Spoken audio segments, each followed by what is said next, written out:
नमस्कार, capital TV Uttar Pradesh में आपका स्वागत है और आपके साथ मैं हूं शिवानी पांडे। अब वक्त हो चला है ऐसे मुद्दों पर विस्तार से बात करने का जो जनता, राज्य, देश और पूरी दुनिया पर असर डालते हैं। कहते हैं दिल्ली की सत्ता का रास्ता उत्तर प्रदेश से होकर गुजरता है। बीजेपी भी इसी रास्ते से गुजरकर लगातार 2 बार सरकार बना चुकी है और तीसरी बार बनाने की तैयारी में है। इस बार बीजेपी ने 2024 में यूपी की सभी 80 सीटें जीतने का टारगेट सेट किया है, जिसके लिए बीजेपी सियासी दांव भी चल रही है। बीजेपी ने यूपी की 80 में से 5 सीटें अपने सहयोगियों को दी है, तो 75 सीट पर खुद किस्मत आजमाने जा रही है और अब तक बीजेपी ने अपने कोटे की 75 में से 51 सीट पर उम्मीदवारों के नामों का ऐलान कर चुकी है। हालांकि बाराबंकी सीट से उम्मीदवार बनाए गए उपेंद्र रावत ने अपने कदम पीछे खींच लिए हैं, इसलिए अब बीजेपी को यूपी में 25 सीटों पर उम्मीदवारों के नामों का ऐलान करना है। तो आज बात करेंगे बीजेपी की अगली रणनीति की, बात करेंगे बची बाकी सीटों पर नए प्रत्याशियों की, बात करेंगे राहुल अखिलेश को ढेर करने के लिए बीजेपी की चाल की। तो चलिए आपको एक एक करके बताते हैं। बीजेपी की तीसरी लिस्ट में क्या है खास? किस चेहरे पर बीजेपी करेगी भरोसा? पार्टी किसको दिखाएगी बाहर का रास्ता?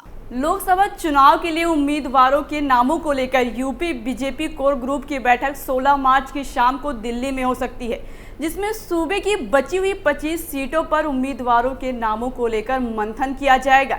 इसमें बीजेपी अध्यक्ष जेपी नड्डा, गृह मंत्री अमित शाह के साथ सीएम योगी आदित्यनाथ और बीजेपी प्रदेश अध्यक्ष भूपेंद्र चौधरी समेत यूपी कोर ग्रुप के नेता शामिल हो सकते हैं। हालांकि इसको लेकर अभी तक कोई आधिकारिक जानकारी सामने नहीं आई है। अगर देखा जाए तो बीजेपी ने अपनी पहली लिस्ट में एक भी मौजूदा सांसदों का टिकट नहीं काटा है, लेकिन अब तीसरे लिस्ट में जनरल वीके सिंह, वरुण गांधी, मेनका गांधी, ब्रजभूषण सिंह, रीता बहुगुणा जोशी और संतोष गंगवार जैसे दिग्गज नेताओं की किस्मत का फैसला होने वाला है, क्योंकि बताया जा रहा है कि बीजेपी के तीसरे लिस्ट में इन नेताओं का टिकट कट सकता है।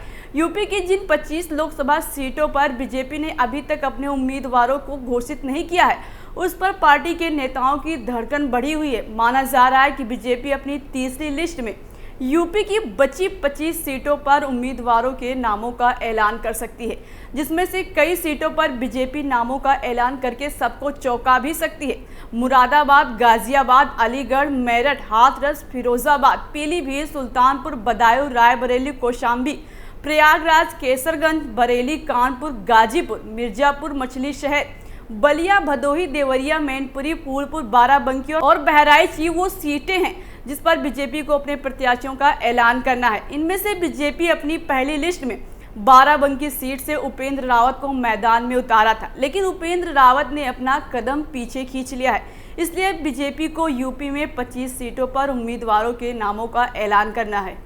स्वामी प्रसाद बने संघमित्रा के लिए मुसीबत। अक्सर स्वामी प्रसाद मौर्य अपने विवादित बयानों की वजह से सुर्खियों में बने रहते हैं। कभी हिंदू धर्म को लेकर विवादित बयान देते हैं, तो कभी प्रभु राम को लेकर और रामचरितमानस पर भी सवाल उठाते हैं। कई बार तो बीजेपी को भी लेकर उनके विवादित बयान सुर्खियों में थे, जिसका खामियाजा उनकी बेटी को लोकसभा चुनाव में उठाना पड़ सकता है। बदायूं लोकसभा सीट से संघमित्रा मौर्य बीजेपी से मौजूदा समय में सांसद हैं, जो स्वामी प्रसाद मौर्य की बेटी हैं। अभी तक बीजेपी ने बदायूं सीट पर अपने कैंडिडेट घोषित नहीं किया, जिस वजह से सभी की निगाहें इस बात पर टिकी है कि बीजेपी क्या संघमित्रा को दोबारा से टिकट देगी, क्योंकि उनके पिता स्वामी प्रसाद लगातार बयानबाजी करते रहते हैं और बीजेपी पर भी हमलावर है। ऐसे में सभी की निगाहें इस बात को लेकर टिकी है कि बदायूं हाई प्रोफाइल सीट मानी जाती है, जहां से सपा ने धर्मेंद्र यादव का टिकट काटकर शिवपाल यादव को प्रत्याशी बनाया है। ऐसे में बीजेपी इस सीट को हर हाल में अपने पास रखना चाहती है, जिसके लिए किसी भी तरह का कोई रिस्क नहीं लेना चाहती है, क्योंकि सपा पार्टी में शिवपाल यादव की गिनती बड़े नेता के तौर पर होती है। इसलिए बदायूं सीट पर मुकाबला भी बड़ा होगा। बरेली, गाजियाबाद, मेरठ में किसको मिलेगा टिकट? अगर बात मेरठ लोकसभा सीट की करें तो इस पर भी सभी की निगाहें टिकी हुई है। माना जा रहा है कि बीजेपी के मौजूदा सांसद राजेंद्र अग्रवाल का टिकट पार्टी काट सकती है। उनकी जगह पर नए चेहरे को उतारने की चर्चा पार्टी में चल रही है। इसी तरह गाजियाबाद लोकसभा सीट को लेकर भी कयास लगाया जा रहा है। इस सीट से जनरल वीके सिंह 2 बार से सांसद हैं और तीसरी बार टिकट लेने की कोशिश में हैं, लेकिन बीजेपी के स्थानीय नेता उनकी राह में अड़चन बन रहे हैं। ऐसे में देखना है कि बीजेपी जनरल वीके सिंह को उम्मीदवार बनाती है कि नहीं, वहीं बरेली लोकसभा सीट पर 6 बार के सांसद संतोष गंगवार का नाम भी पहली लिस्ट में नहीं था, जिसके बाद कयास लगाया जा रहा है कि पार्टी उनका टिकट काट सकती है और बीजेपी बरेली सीट से किसी नए चेहरे को उतार सकती है। क्या वरुण और मेनका को मिलेगा टिकट? बीजेपी ने जिन सीटों पर अभी तक उम्मीदवार घोषित नहीं किया है, उनमें वरुण गांधी की पीलीभीत और उनकी मां मेनका गांधी की सुल्तानपुर लोकसभा सीट भी शामिल है। पिछले कुछ दिनों से वरुण गांधी जिस तरह से बीजेपी के खिलाफ बयान देते आ रहे हैं, उसके चलते माना जा रहा है कि बीजेपी पीलीभीत सीट से उनका टिकट काट कर किसी नए चेहरे को उतार सकती है। इसी तरह सुल्तानपुर की सीट पर भी सबकी निगाहें लगी हैं कि मेनका गांधी को पार्टी दोबारा उम्मीदवार बनाएगी कि नहीं। ये दोनों सीट भी अहम है क्योंकि वरुण गांधी और राहुल गांधी का रिश्ता भाई भाई का है। ऐसे में अगर बीजेपी वरुण गांधी का टिकट काटती है तो इस सीट पर बीजेपी की राह आसान नहीं हो सकती है, जिस वजह से वरुण गांधी और मेनका गांधी दोनों की सीट पर संशय बना हुआ है, जिस पर सभी की निगाहें लगी हुई। ब्रजभूषण और बहुगुणा का क्या होगा? बीजेपी की पहली लिस्ट में प्रयागराज और केसरगंज सीट के उम्मीदवारों के नाम नहीं थे। वर्तमान समय में प्रयागराज से रीता बहुगुणा जोशी सांसद हैं, तो वहीं केसरगंज सीट से ब्रजभूषण सिंह सांसद हैं। हालांकि बहुगुणा जोशी ने 2022 में ही राजनीति से संन्यास लेने का ऐलान किया था, जिसके चलते माना जा रहा है कि बीजेपी प्रयागराज से किसी नए चेहरे को उतार सकती है।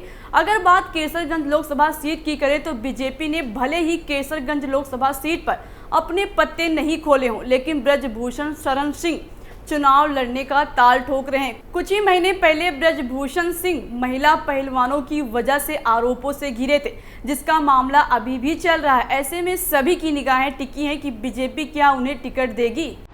मैनपुरी बरेली सीट पर कौन मारेगा बाजी? बीजेपी ने सपा की मजबूत गढ़ मैनपुरी और गांधी परिवार का दुर्ग मानी जाने वाली रायबरेली सीट पर भी अपने कैंडिडेट घोषित नहीं किया है। मैनपुरी सीट से सपा की डिंपल यादव सांसद हैं और दोबारा से चुनावी मैदान में उतरी हैं। इस सीट पर बीजेपी 2 चुनाव से शाक्य समुदाय पर दांव खेल रही है, लेकिन इस बार बदलाव के मोड में है। वहीं रायबरेली सीट पर जहां बीजेपी मोदी लहर में भी नहीं जीत सकी, लेकिन सोनिया गांधी के राज्यसभा जाने के बाद बीजेपी की नज़र इस सीट को हासिल करने की है, जिसके लिए सपा विधायक मनोज पांडे को बीजेपी ने अपने खेमे में मिला लिया है ताकि मजबूती से चुनाव लड़ सके। ऐसे में देखना है कि बीजेपी इस बार मैनपुरी और रायबरेली सीट से किसे उतारती है। इसके अलावा देवरिया, मुरादाबाद, सहारनपुर, अलीगढ़, फिरोजाबाद, हाथरस, बलिया सीट पर भी सभी की निगाहें हैं। मुरादाबाद और सहारनपुर सीट पर विपक्ष का कब्जा है, जबकि बाकी सीट पर बीजेपी का।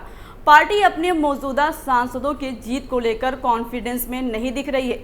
बलिया से मौजूदा सांसद वीरेंद्र सिंह मस्त का टिकट बीजेपी काट सकती है। इसके अलावा देवरिया, मुरादाबाद, सहारनपुर, अलीगढ़, फिरोजाबाद, हाथरस, बलिया सीट पर भी सभी की निगाहें हैं। मुरादाबाद और सहारनपुर सीट पर विपक्ष का कब्जा है, जबकि बाकी सीट पर बीजेपी का।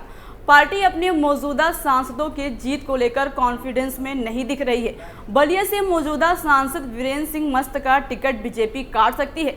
इसके अलावा गाजीपुर लोकसभा सीट पर भी पेच फंसा हुआ है, जहां पर बीएसपी का कब्जा है। हालांकि इस सीट से बीएसपी के सांसद अफजाल अंसारी इस बार सपा से चुनावी मैदान में है, जिससे बीजेपी अपने कब्जे में लेने की कोशिश में है। राजनीति में कोई किसी का सगा नहीं होता है, लोग अपने फायदे के लिए एक दूसरे से जुड़े रहते हैं। चुनाव से पहले भी देखा जा रहा है कि कई नेता अपने फायदे के लिए एक दल को छोड़कर दूसरे दल का दामन थाम रहे हैं। साथ ही पार्टी के उम्मीदवारों में भी देखा जा रहा है कि जिस नेता से लगता है कि खेल नहीं बन पाएगा, उससे हटाकर पार्टी नए चेहरे पर दांव खेल रही है। ऐसे में देखने वाली बात यह होगी कि बीजेपी अपना मिशन पूरा करने के लिए अपनी तीसरी लिस्ट में किस पर भरोसा जताती है। स्पेशल स्टोरी में आज के लिए इतना ही। फिर पेश होंगे नए मुद्दे के साथ। बाकी तमाम खबरों के लिए देखते रहिए कैपिटल टीवी उत्तर प्रदेश। नमस्कार।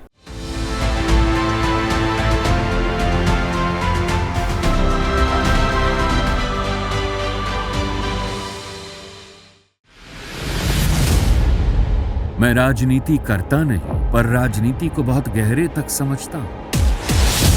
मैं लोगों के बीच रहता हूं, लोगों के मन को अच्छे से जानता हूं।